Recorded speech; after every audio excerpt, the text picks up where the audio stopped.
Madame, Monsieur, bonsoir. Au sommaire de ce journal, les pensionnaires de la maison d'arrêt et de correction de Banfora ne veulent pas être oisifs tout au long de leur séjour carcéral.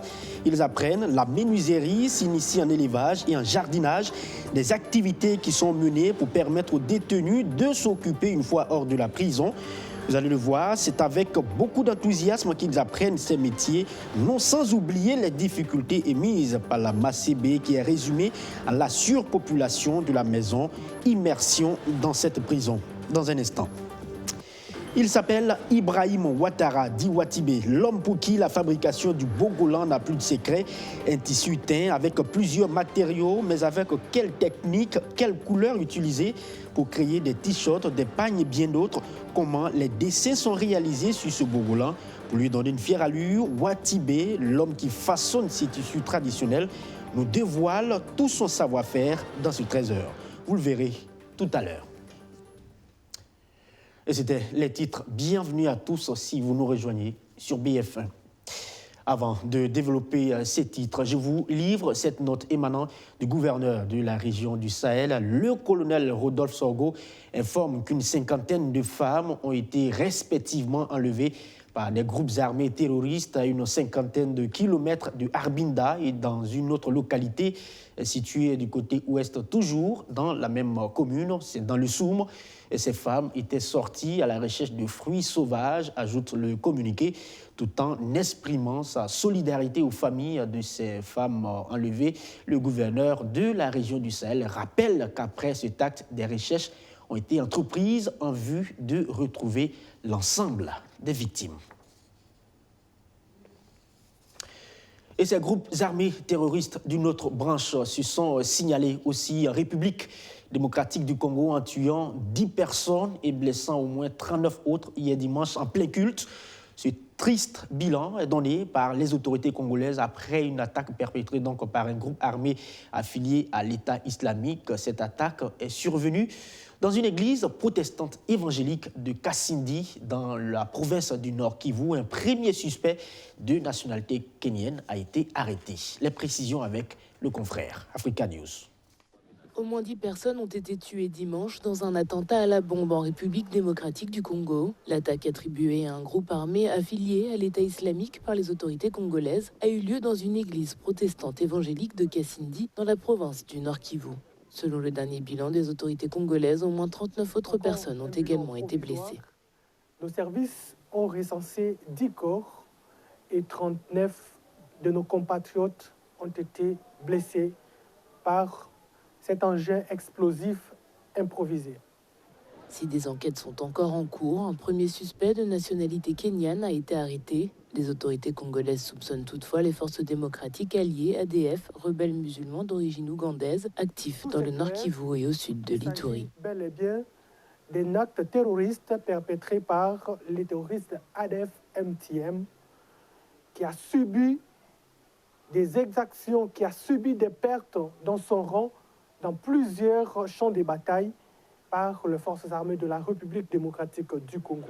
Depuis mai 2021, le Nord Kivu et l'Ituri ont été placés en état de siège par le président Félix Tshisekedi pour tenter de stopper les violences. Depuis une semaine, au moins une soixantaine de civils ont été tués en Ituri. De la République démocratique du Congo, envolons-nous pour la Tunisie. Des milliers de personnes sont sorties dans les rues de Tunis pour demander des comptes au président Kais Saied. Une manifestation pour comprendre les pénuries et une crise économique répétitive dans le pays. C'est l'appel du Front de Salut National qui pense que le président tunisien a trahi les aspirations du peuple depuis la chute de Ben Ali il y a 12 ans. On regarde. Tunis secoué par des manifestations de grande ampleur ce samedi. Des milliers de personnes sont descendues dans les rues de la capitale tunisienne pour protester contre la concentration des pouvoirs aux mains du chef de l'État, Kais Saied.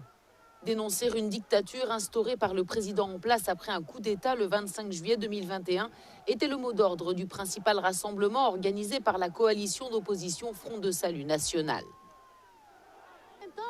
L'État, c'est le président et son gouvernement. Et qui a mis en place ce gouvernement, c'est Kais Saied.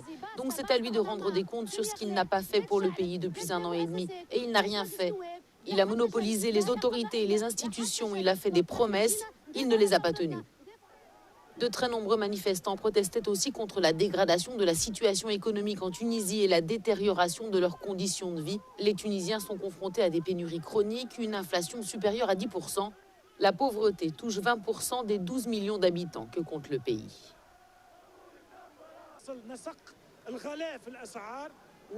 Les prix vont continuer à augmenter. Les pénuries de produits de première nécessité vont se poursuivre, simplement car l'État ne dispose pas des ressources financières nécessaires pour payer les importations telles que les céréales.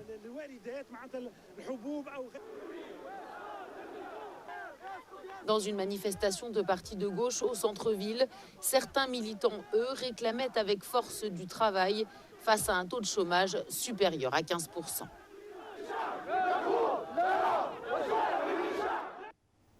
Et voilà une initiative qui va certainement contribuer à lutter contre le chômage au Burkina Faso, réduire le taux de banditisme dans la région des Cascades précisément.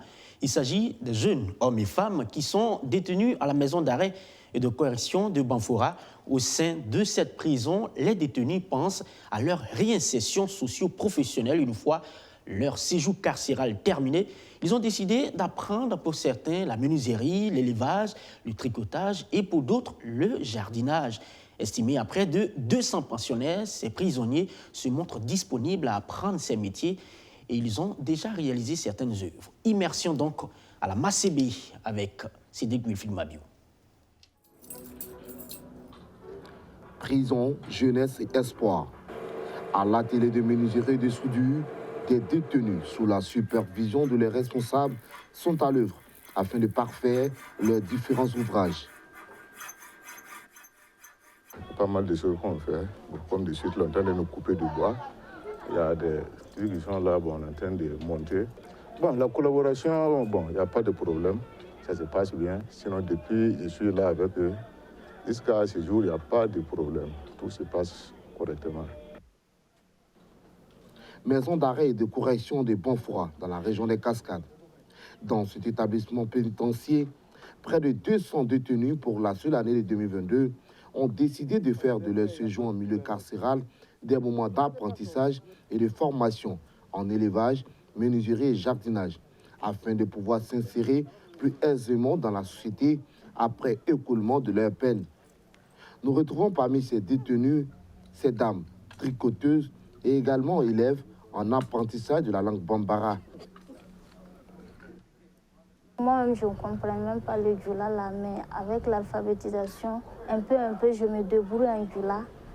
En étant ici, on ne doit pas s'asseoir parce que quand nous on est venus là, on nous a montré beaucoup de choses ici. Il y a alphabétisation, il y a tissage, et puis il y a savonnerie aussi. Il y a eu des formations ici, comme élevage, ainsi de suite. Donc, la prison, c'est pas le fait que non, que toi tu es ici, tu ne devrais pas faire quelque chose, ou bien si tu es ici, tu veux dire que non, si tu sors au dehors, ta vie n'a plus de sens, non? À l'atelier de soudure, ce pensionnaire partage avec les autres son expérience. Bon, ça se passe très bien. Surtout que je suis venu trouver des apprentis qui voulaient apprendre. Alors, je suis en train de les aider à mieux savoir, à mieux apprendre là-dessus. Bon, on fabrique des portes, il y a des platines, presque, il y a beaucoup, quoi. À la tête de la formation de ces détenus, le contrôleur Ladji Ouattara. Au sein de la maison d'arrêt de Banfora, on dispose des ateliers de menuiserie métallique et menuiserie bois. Il y a les jardins, il y a les sites de l'élevage, en l'occurrence l'élevage de porcs, volailles et bovines. Ça les permet de se prendre en charge après leur libération. La preuve en est qu'on a eu à bénéficier de quelques formations et sanctionnés par des attestations de sortie. Voilà. Donc après leur séjour ici, avec les b.a.-ba qu'ils ont reçus au sein de la maison d'arrêt, ils peuvent faire quelque chose avec ça. Vous n'allez pas sortir, ne vous en faites pas pour ça. Une politique de réinsertion sociale post-détention qui occupe une place très importante au sein du ministère de la Justice. À un moment donné, on a constaté que enfermer des gens en prison, ils sont amenés à sortir de la prison après leur peine. Lorsqu'ils ne mettent pas à profit le temps passé en prison pour apprendre un métier, apprendre une activité, la plupart de ceux qu'on libère, ils reviennent en tant que récidivistes. Raison pour laquelle le ministère en charge de la justice a mis un accent particulier sur le volet réinsertion sociale. Parce que ce qu'il faut remarquer, la plupart de ceux qui viennent en prison sont des jeunes désœuvrés, des jeunes qui n'ont pas d'activité au dehors. Raison pour laquelle ils se donnent souvent à des activités illicites. Donc une fois chez nous en prison, on essaie de mettre en place un projet pour pouvoir réinsérer la personne. En dépit de tous ces avantages, la politique de formation connaît également des difficultés dans sa réalisation. La première difficulté, c'est la surpopulation dont nous vivons au niveau de nos prisons. C'est-à-dire qu'il y a beaucoup de détenus qui veulent apprendre les métiers, mais les unités étant limitées, les ateliers étant limités, ça fait qu'il y a beaucoup qui n'arrivent pas à sortir pour pouvoir apprendre ces métiers. Et deuxièmement, les moyens matériels et financiers, ça manque. Des problèmes que les premières autorités administratives de la région des Cascades tentent de résoudre en apportant des soutiens multiformes à ces apprentis détenus. Dans le cadre donc de soutien que la délégation spéciale voulait apporter aux différentes structures et à la maison d'arrêt de correction, voilà, nous sommes venus apporter ce qu'on pouvait leur apporter, voilà, pour améliorer, n'est-ce pas, leurs conditions de travail et leurs conditions de vie. C'est le moment de considérer la prison comme une institution comme tous les autres, à soutenir les autorités pénitentiaires, l'administration pénitentiaire, pour pouvoir améliorer les conditions de détention ou encore les conditions de travail du personnel. L'oisiveté étant mère de tout vice et la case prison pouvant être une étape de toute vie humaine, les premiers responsables de la maison d'arrêt de Banfoura en appellent à l'indulgence et au soutien de tous pour aider à la formation et à la réinsertion des détenus qui peuvent participer efficacement au développement de notre nation. Lui aussi contribue à sa manière au développement du Burkina Faso à travers ses créations artistiques. C'est Ibrahim Ouattara dit Ouattibé. L'homme s'est spécialisé dans la fabrication du bogolan ou bogolan fani en bambara, un tissu façonné entièrement avec des méthodes traditionnelles et utilisé aussi bien au Burkina Faso, en Côte d'Ivoire, en Guinée ou encore au Mali. Ouattibé reproduit le bogolan avec une esthétique propre à lui. Il en fait son gagne-pain et c'est aussi de l'art qui peut bien s'exporter au-delà des frontières de Bobo-Dioulasso où il réside d'ailleurs. Je vous emmène donc découvrir cet artiste qui manie avec dextérité son pinceau sur ses tissus avec Salomon Tapsouba et Soto Justin Dabier. Tout commence avec de la laine blanche, de l'argile, des feuilles ou des écorces de plantes. Après une première phase de trempage, le tissu est exposé au soleil avant d'être soumis à l'ornement. Un travail qui met au minimum 3 jours en fonction de la disponibilité de l'artiste et de la qualité du pagne à confectionner. D'abord, à l'état brut, c'était du blanc, 100% cotonnade tissé à la main, que nos parents tissent, et puis cousu à la main, 100% si vous le voyez. Et ça dépend de la personne qui veut, ça c'est une commande pour les chasseurs. Et ils demandent la couleur du tigre ou la couleur du bois. Je fais le trempage pendant 3 fois, séché au soleil, parce que c'est le soleil qui donne, avec le reflet du soleil, ça donne le jaune. Et c'est le contact du jaune avec l'argile qui donne cette couleur-là. Le bogolan ou bogolan fini en bambara est un tissu traditionnel très prisé en pays mandingue, notamment au Burkina, en Guinée, en Côte d'Ivoire et surtout au Mali où il tire ses origines. Il désigne à la fois le tissu et le style particulier de teinture. C'est une pratique ancienne qui était pour nos ancêtres aussi, qui nous ont légué, même si bon, c'est ce qu'on a appris aussi avec les grandes personnes, puisqu'on n'avait pas de savon. Donc la matière brute, normalement, c'est fait pour conserver beaucoup de temps, au fait. Et là, ça a été créé comme ça, le mélange comme ça pour qu'on puisse porter la chose très très longtemps avant de le laver. Voilà, bon, ça c'est la première explication. Mais sinon, on peut dire que c'est traditionnel, typiquement traditionnel que nos grands-parents nous ont légué. Ibrahim Ouattara dit Watibé confectionne plusieurs types de vêtements, notamment des t-shirts, des chemises, des pantalons jeans, des coussins et des draps. Sur chacune de ses créations, Watibé réalise des dessins en fonction de son inspiration. Chaque motif réalisé sur le Boglan représente certaines réalités de la société africaine. Nous aussi, on est arrivé au moins à faire des designs sur les chemises, sur les t-shirts, pour que tout le monde puisse avoir à sa portée. Avant, les gens disaient que non, c'est des habits rasta ou bien c'est pour les dosso. Mais maintenant, comme on arrive à faire différents trucs, eh bien, voilà, ça marche. Sauf le marché de l'autre côté, la Chine qui nous tue maintenant parce que voilà, ces habits-là sont reproduits en tissu. Donc voilà, c'est pas facile. Donc comme je vous présente, c'est Maman Africa. Voilà, une inspiration, Maman Africa, et avec son bébé qui est en train d'allaiter. Il faut que les gens retiennent que l'humanité aussi, ça a commencé en Afrique, et voilà. Pour perpétuer ses valeurs africaines, Ibrahim Ouattara a fait de son lieu de travail un centre de formation au profit des enfants. Tu vois, les enfants, ils aiment l'art. Hein? Et là, je dis, bon, voilà, pourquoi pas donner des formations aux enfants, parce qu'un jour aussi, nous, on va vieillir. Et puis, on ne pourra pas faire le Bokolan. Ben, quand ils apprennent, ceux qui vont ceux qui vont aimer plus tard, en faire ça un métier, et c'est tranquille. Parce qu'aujourd'hui, dans les écoles, les enfants, ils n'apprennent pas beaucoup l'art. Contrairement à une certaine opinion, le Bogolan n'a aucun caractère sacré à la base, selon Ibrahim Ouattara. Il devient sacré, dit-il, si le propriétaire décide de faire de son Bogolan un tissu sacré. C'est toi qui fais ton costume et tu le rends comme ça. Voilà. Tu vois, il y a des gens, ils viennent, ils viennent avec les habits bruts, ils me disent, bon voilà, et moi je veux que du noir seulement, tu me fais ça, tu me fais ça. Ou bien je veux que du rose seulement. J'ai fini, je le remets et il s'en va, ce qu'il a envie de mettre dedans, il le met dedans. Le plus grand souhait de Watibé, c'est d'avoir des marchés et des espaces pour exposer son savoir-faire. Une manière pour lui de valoriser et de perpétuer certaines valeurs africaines.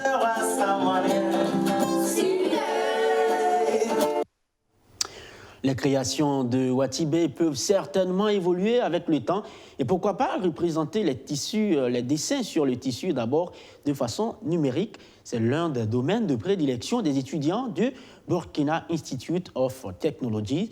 De même, les entreprises privées burkinabées recherchant des ingénieurs en programmation et en énergie solaire peuvent compter sur ces étudiants. La deuxième promotion de cette école classée première, premier institut d'enseignement privé supérieur au Burkina Faso a effectué sa sortie de promotion le samedi dernier à Koudougou. Fort de 66 étudiants, ils ont reçu leur parchemin, disent être prêts désormais à être plus compétents avec tout ce qu'ils ont pu acquérir. On regarde. Tour à tour, les 66 étudiants de cette deuxième promotion du Burkina Institute Technology reçoivent leur parchemin. Chacun a désormais le diplôme de licence en informatique et en génie électrique. 3 années durant, ils ont appris le langage de la programmation, de l'usage et de la production de l'énergie renouvelable et la mécanisation agricole. Des connaissances qui font dire à ces nouveaux ingénieurs qu'ils sont prêts à apporter leur contribution dans l'intelligence artificielle. Sur le marché de l'emploi, il faut dire qu'il y a plein de travaux Je vais en citer quelques-uns. Par exemple, la maintenance informatique, ce qui consiste à maintenir les ordinateurs et à les garder en bonne forme.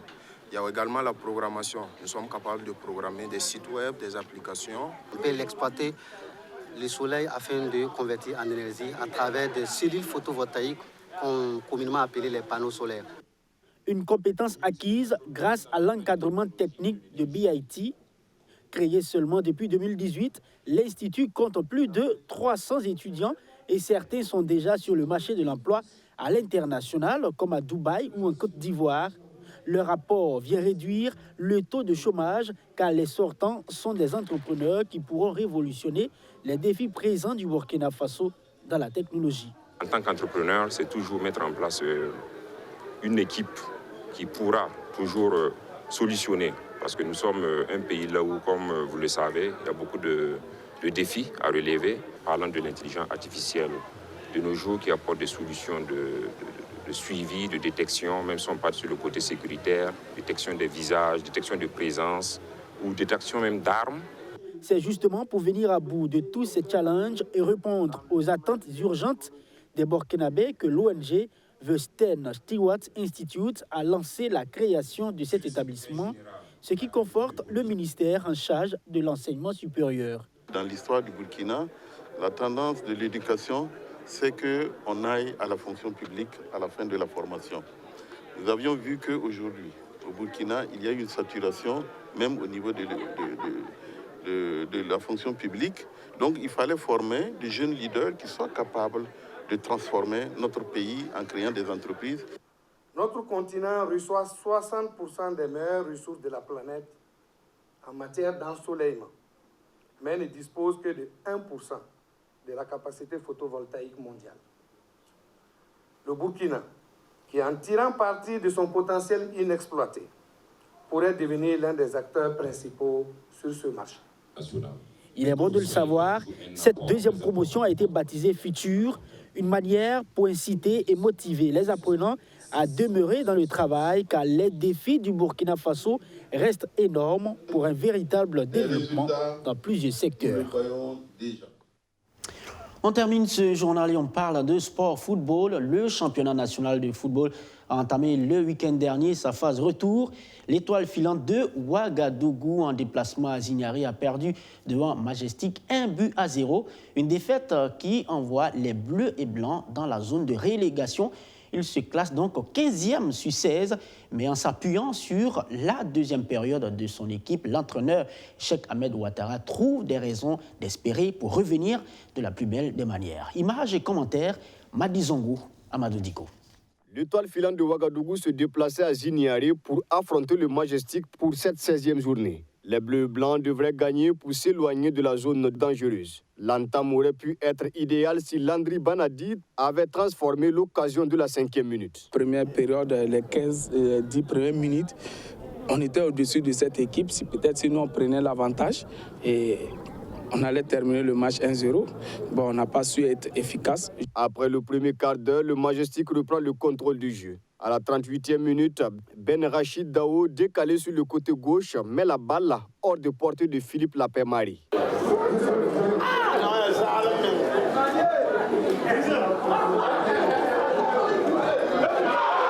Mené 1-0 à la pause, le faux hausse le ton à la reprise. Majestic plie mais ne rompt pas. Moussa Sanogo dit Falcao explique cette baisse de régime. Je pense que c'est un manque de concentration, surtout lorsqu'il mène, il pense que c'est déjà un acquis. Je pense que c'est ça le problème. Ce n'est pas un problème physique, mais c'est un problème beaucoup plus mental. Donc lorsqu'il mène, il se laisse aller par la facilité, il s'amuse beaucoup, donc ce qui fait que l'adversaire prend confiance et après il souffre. Je pense que c'est ça qu'on doit corriger pour que, en tout cas, les deuxièmes mi-temps soient plus abordables pour nous. Parce que je pense qu'à l'aller, c'était la même scène. On a dit aux enfants qu'il fallait s'attendre à ça, parce que cette équipe de l'UEFA a une bonne réaction en deuxième mi-temps. Je pense que ce soir encore, ils l'ont prouvé.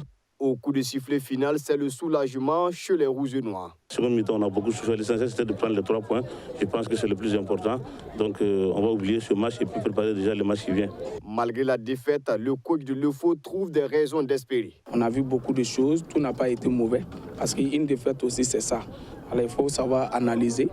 C'est vrai que ça peut installer des doutes, mais je pense que c'est nous sommes d'abord des entraîneurs. Je pense que c'est à nous aussi de les remonter, de les donner, parce qu'il y a eu de bonnes choses, comme je viens de le dire. Et en deuxième période, si on se base sur ça, je pense que les joueurs eux-mêmes, ils sont conscients, ils ont vu qu'en deuxième période, il y avait la place pour égaliser, sinon passer devant même. Donc je pense qu'on va s'appuyer sur ça pour les remonter, pour les galvaniser. Pour le prochain match, je pense que c'est contre Salitas. Au terme de la 16e journée, le Fou est dans la zone de régulation avec 13 points et un goal différentiel de -9. Voilà, madame, messieurs, c'est la fin de ce journal. Merci à vous tous de l'avoir suivi. Restez avec nous, les programmes se poursuivent sur PF1. Je vous retrouve demain à 13h pour notre session d'information. Très bel après-midi.